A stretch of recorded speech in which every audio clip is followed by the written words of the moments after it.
So the Epstein scandal has been everywhere, right? And it's implicated some huge, powerful names. But according to one theologian, what we're seeing on the surface is just the tip of the iceberg. He thinks it's a symptom of a much deeper problem, a society that's lost its way. Let's dive in. Dr. Omar Abdul Kafi's take: the famous people involved are just puppets on a string. He argues they're being used by hidden forces, only to be discarded when their service ends.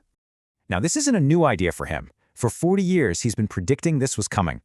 And for him, these recent events are basically proof that he was right all along.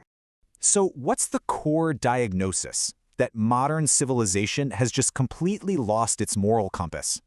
And in that vacuum, the only thing left is the logic of brute force. He even makes this wild comparison, saying modern society is worse than the law of the jungle.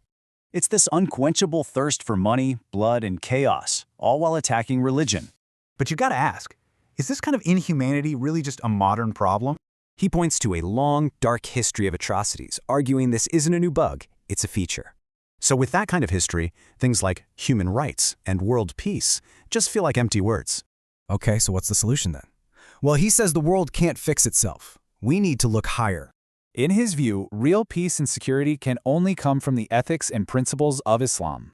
And he's not alone. He says even rational thinkers in the West are starting to reach the same conclusion. But he has a big problem with a common phrase people use to talk about this. He says don't talk about returning to Islam. He says we must advance towards it. Why? His logic is that Islam hasn't gone backwards. Humanity has. We're the ones who need to catch up.